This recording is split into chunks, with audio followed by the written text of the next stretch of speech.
Selanjutnya, konsep pasar efisiensi. Pasar modal yang efisien adalah pasar di mana harga sekuritas mencerminkan semua informasi relevan. Semakin cepat informasi baru masuk ke dalam harga, semakin efisien pasar tersebut. Hal ini membuat sulit bagi investor untuk mendapatkan keuntungan di atas rata-rata secara konsisten melalui perdagangan di bursa efek. Efisiensi ini dikenal juga sebagai efisiensi informasional. Pasar modal dianggap efisien jika informasi dapat diakses dengan mudah dan murah oleh para investor. Dalam pasar yang efisien, informasi yang relevan dan terpercaya tercermin dalam harga saham, sehingga sebagian besar saham dihargai dengan tepat. Investor dapat memperoleh imbalan normal hanya dengan memilih saham secara acak dalam risiko tertentu. Karena informasi disampaikan dengan baik, tidak ada investor yang bisa mendapatkan keuntungan abnormal dengan memanipulasi informasi yang ada. Selanjutnya ada aspek efisiensi pasar. Yang pertama ada efisiensi internal. Ini berkaitan dengan biaya transaksi yang lebih rendah dalam perdagangan sekuritas. Semakin rendah biaya ini, semakin efisien pasar dalam menentukan harga saham. Yang kedua ada efisiensi eksternal. Ini ditentukan oleh seberapa cepat harga sekuritas menyesuaikan diri terhadap informasi baru. Investor menggunakan informasi ini untuk membuat keputusan investasi yang pada gilirannya mempengaruhi harga sekuritas. Selanjutnya ada bentuk-bentuk efisiensi pasar. Yang pertama ada efisiensi bentuk lemah atau weak form, yaitu harga sekuritas mencerminkan semua informasi masa lalu. Ini berarti informasi historis sudah sepenuhnya terintegrasi dalam harga. Yang kedua ada efisiensi bentuk setengah kuat, yaitu semi-strong form, yaitu harga sekuritas mencerminkan semua informasi publik yang tersedia, termasuk yang terdapat dalam laporan keuangan perusahaan. Yang ketiga ada efisiensi bentuk kuat, yaitu strong form, yaitu harga sekuritas mencerminkan semua informasi yang ada, termasuk informasi privat. Investor di pasar modal merespons informasi dengan cara yang berbeda. Mereka bisa memilih untuk menyerap atau mengabaikan informasi tersebut. Efisiensi pasar terlihat dari bagaimana investor bereaksi terhadap informasi dan keputusan yang mereka ambil. Saat berinvestasi, investor mempertimbangkan potensi return dan risiko di masa depan. Dalam konteks efisiensi pasar, investor berusaha mendapatkan keuntungan abnormal dari pengumuman informasi. Namun, menurut Hanafi 2008, investor tidak dapat secara konsisten meraih keuntungan abnormal. Untuk mencapai hal itu, mereka perlu menggunakan informasi yang belum tercermin dalam harga. Selanjutnya ada bukti-bukti atas efisiensi pasar. Yang pertama ada bukti atas pasar efisiensi bentuk lemah. 1. Uji aturan dagang teknikal. Ini digunakan untuk menentukan apakah aturan perdagangan tertentu dapat memberikan return abnormal setelah memperhitungkan biaya. Salah satu pendekatan yang bisa digunakan adalah Capital Asset Pricing Model atau CAPM dengan rumus E(RI) sama dengan R plus E(RM) min R dikali BI, di mana E(RI) adalah return yang diharapkan, R adalah tingkat pengembalian bebas risiko, E(RM) adalah return pasar yang diharapkan, dan BI adalah beta sekuritas.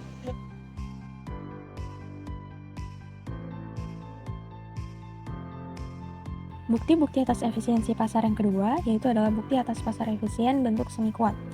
Teori pasar efisien bentuk semi kuat menguji informasi yang diperoleh melalui analisis fundamental yang berfokus pada informasi spesifik perusahaan dan harga sahamnya. Uji terhadap pasar jenis ini adalah uji terhadap kecepatan penyesuaian harga terhadap informasi publik yang ada, seperti laporan keuangan, pengumuman right issue, stock split, atau berita lainnya. Pengujian ini biasanya dilakukan melalui penelitian peristiwa atau event study, yaitu studi terhadap reaksi pasar baik sebelum dan sesudah suatu peristiwa.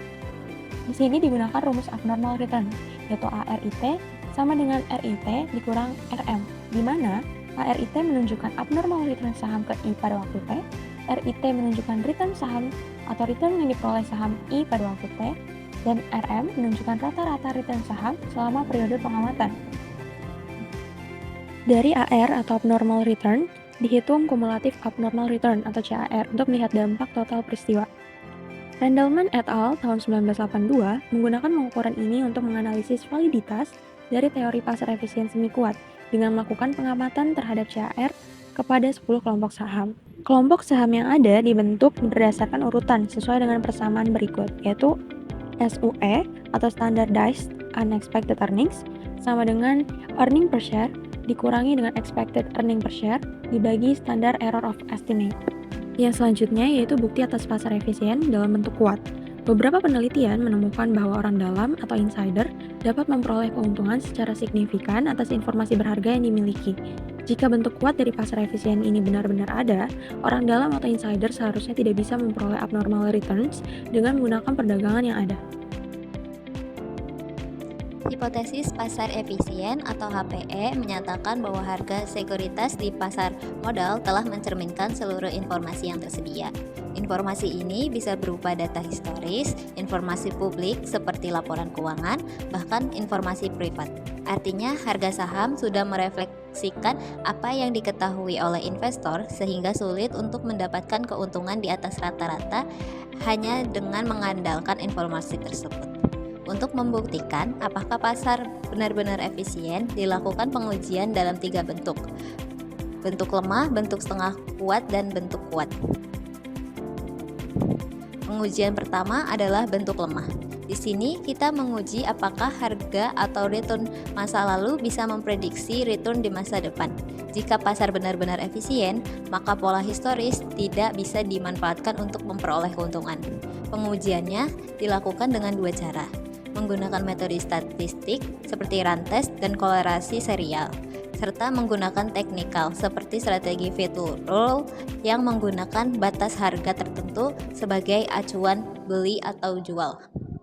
Pengujian berikutnya adalah bentuk setengah kuat yang menguji bagaimana harga sekuritas bereaksi terhadap informasi publik seperti laporan keuangan atau berita. Melalui metode event study, kita bisa melihat seberapa cepat pasar merespon informasi tersebut.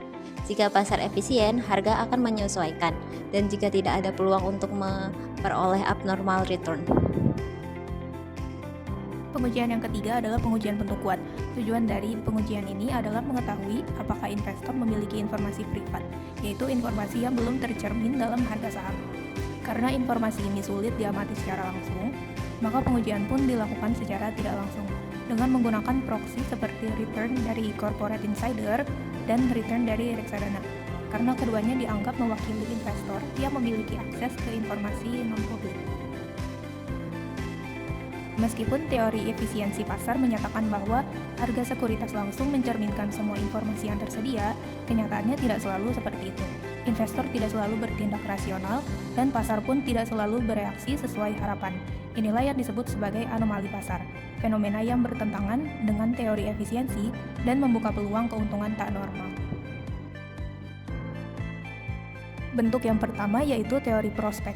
Menurut teori ini, investor cenderung takut mengambil resiko saat untung, tapi malah mengambil resiko saat sedang rugi, sebuah perilaku yang tidak rasional. Ketika nilai investasi naik, investor justru cepat ambil untung karena takut kehilangan. Tapi ketika nilai turun, justru ditahan atau dibeli lagi dengan harapan harga akan kembali pulih, meski sebenarnya beresiko besar. Selanjutnya ada post announcement drift. Dalam teori pasar efisien, harga saham seharusnya langsung mencerminkan informasi laba begitu diumumkan. Namun kenyataannya, baik untuk berita baik maupun buruk, reaksi harga justru tertunda hingga sekitar 60 hari setelah pengumuman. Fenomena ini dikenal dengan post announcement drift dan menjadi anomali terhadap efisiensi pasar. Selanjutnya adalah rasio keuangan. Secara teori, investor membuat keputusan berdasarkan informasi publik seperti rasio keuangan dan harga saham sudah mencerminkan informasi ini. Namun, penelitian oleh Ou dan Penman 1989 menunjukkan bahwa informasi ini tidak langsung digunakan oleh investor dan tidak langsung tercermin dalam harga. Ini membuktikan bahwa efisiensi pasar tidak berjalan sempurna. Selanjutnya ada akrual. Teori efisiensi pasar menyatakan bahwa arus kas dari aktivitas operasi lebih penting daripada akrual karena sifatnya yang berkelanjutan. Namun Sloan 1996 menemukan bahwa pasar justru lebih bereaksi terhadap komponen akrual padahal lebih sulit diprediksi. Hal ini menambah bukti bahwa pasar tidak selalu efisien dalam merespon informasi akuntansi.